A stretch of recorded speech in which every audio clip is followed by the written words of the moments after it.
Okay, today we're going to talk about and determine your vocal range and voice type.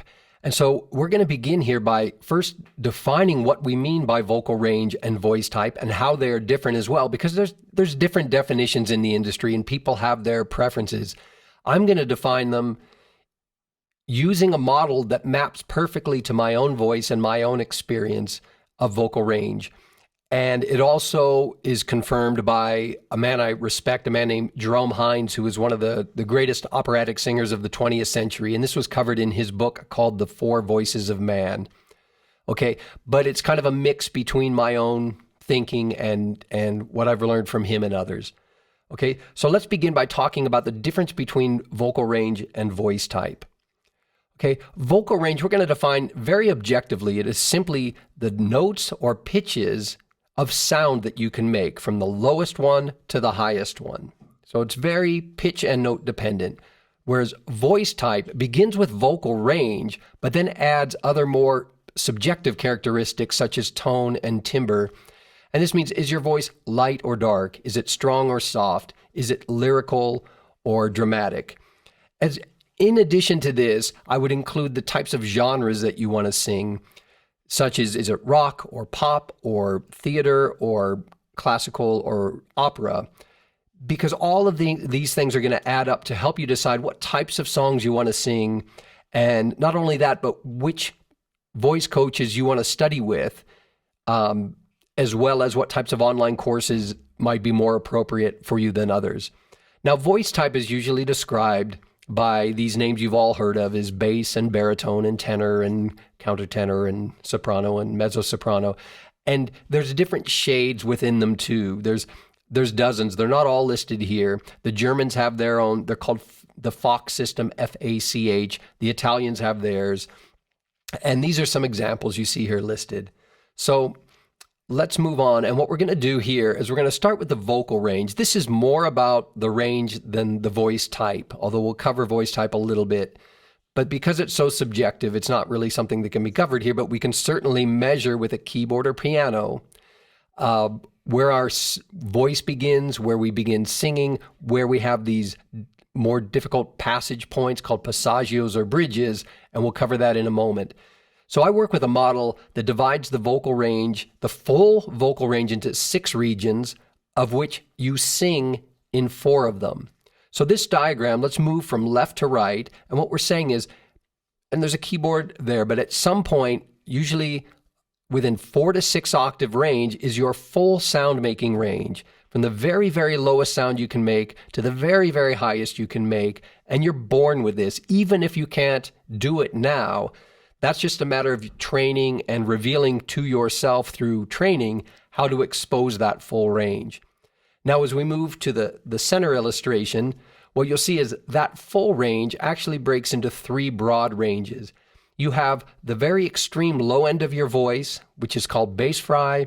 It's also called in the academic research laryngeal mechanism 0 or M0.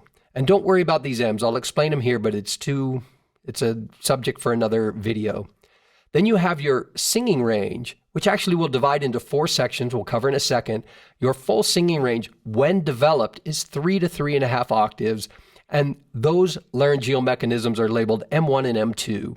And then at the very top end, you have the extreme high end, which is also called the whistle voice, flageolet, or I think it's called, and M3. So in the extreme low and the extreme high, you cannot sing and you cannot articulate. That's the difference between, you cannot make words. That's the difference between those 2 parts of your voice and the singing range. So now what we're going to do is we're going to focus entirely on your singing range, is the low and the high end of the singing range, and then these points in between, because the singing range, it's not one smooth gradation from the lowest to the highest. That's what we try to accomplish with our training. It takes years and years. And even then, there's still a difference in feeling and tone as you move from the lowest end to the high end. And it's generally marked by 4 sections that have 3 divisions between them. And these 3 divisions are called passagios or bridges. So when we look at this, the right end of this illustration, what we'll see, and what I do is I label them slightly different. And here's why. Men begin by singing, so beginning men, singers, all men are comfortable singing in the lowest end of their voice. So in these 4 sections, men sing in the low and the middle end, and then they develop the high end of their voice. And then if they care to, they can develop the very high end of their voice. But if they can develop the low, middle, and high, they've got 2 solid octaves and they're good to go. Women, on the other hand, are comfortable singing and begin singing at the high end of their voice, and their training really involves growing it in the lower direction and developing the lower end of their voice. That doesn't mean that men don't have to develop a better quality of sound in the low and middle range of their voice, or women in the higher middle, but it just means that that's where they begin and that's where they're most comfortable. Okay?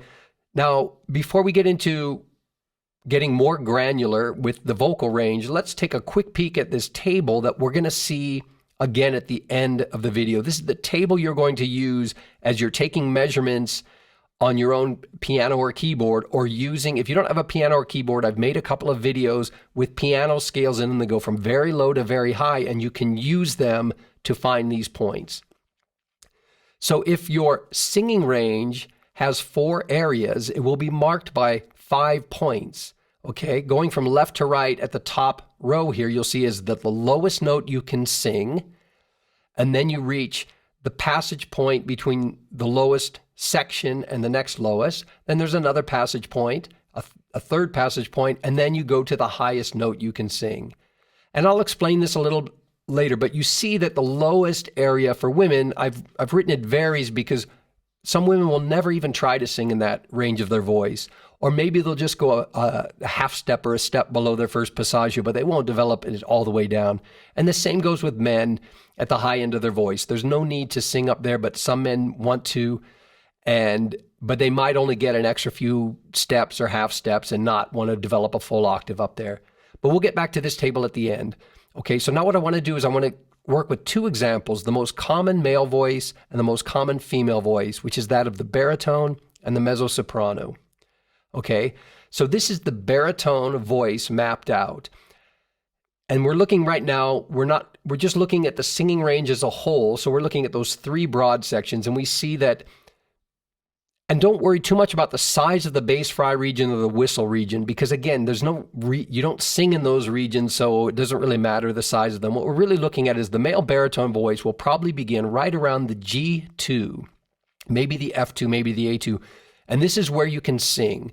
So when you're taking your measurements, you'll notice that at the very low end, you're going to have a bass fry sound. You won't be able to grip and sing and form words. But at some point, and it's kind of a gray area, but you're going to be able to sing.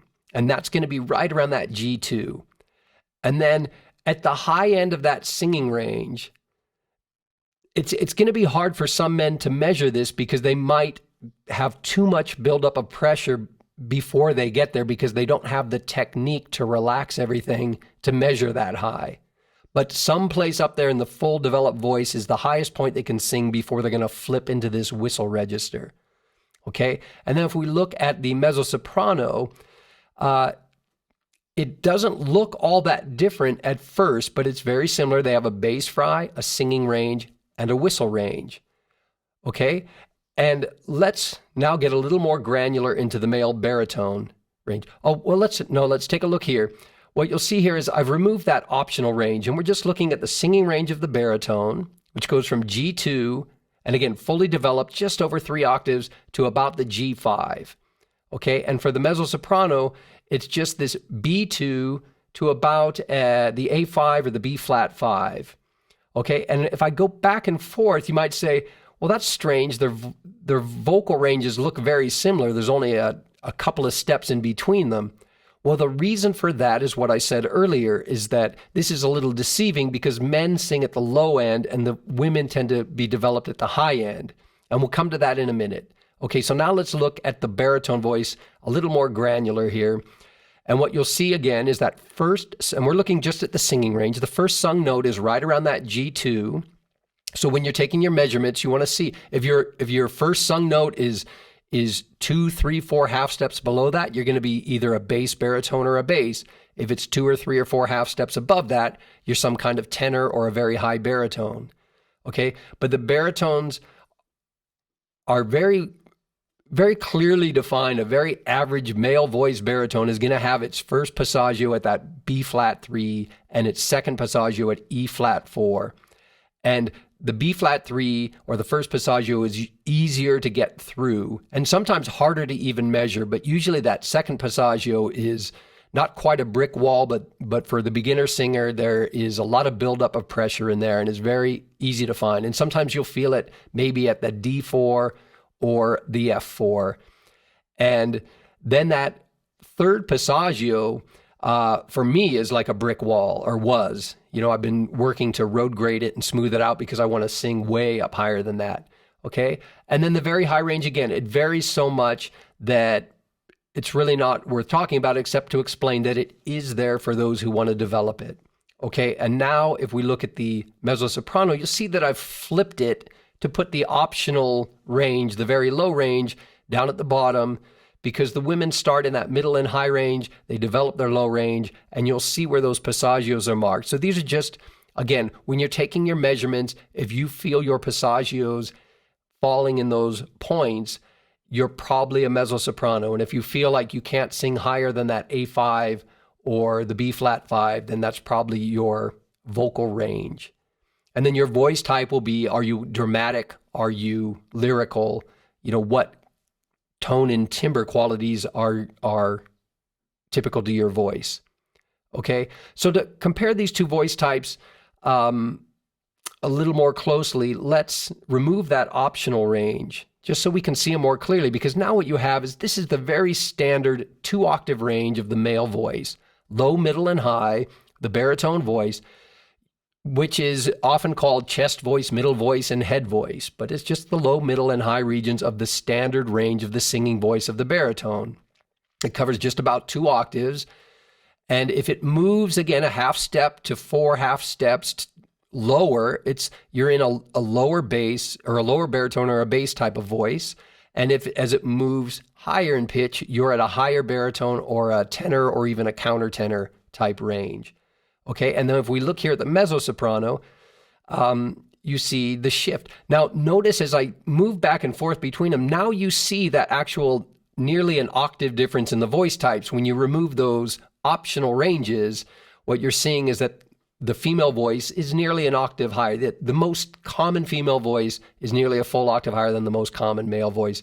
Another thing you'll notice here at the baritone is that men have a larger lower range and a smaller middle and higher range than the women, and they have a smaller low range and then a larger middle and high range. Okay, and you can go back through these slides again as well. So what we've done here is we're really concluding by going back to this table that you can use as a reference to find your vocal range and voice type. You're going to measure these 5 points where you can begin to sing and articulate. Then you measure as you go through that singing range these difficult buildup of pressure type points called passagios or bridges, and they'll likely fall in these areas. But remember, don't take it too seriously because this is very subjective, and there are people, even at the highest levels of this profession in opera or musical theater, that have been misclassified by great voice coaches that half their life they thought they were tenor and then they ended up singing baritone and being more comfortable with it.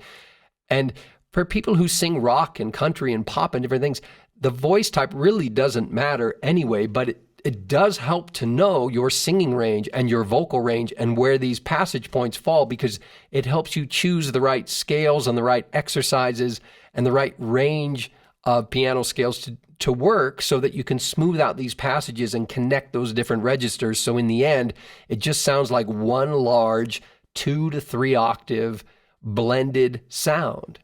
Okay? So that's all.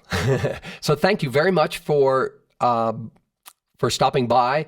Take your measurements, use that table as a reference, and then send me any questions or comments you might have. If you're watching this or taking this exam at YouTube, please like and share this video if you can, or subscribe to the channel if you want to receive more lessons and tips and that sort of thing. Otherwise, just have a great day. Okay? Bye-bye.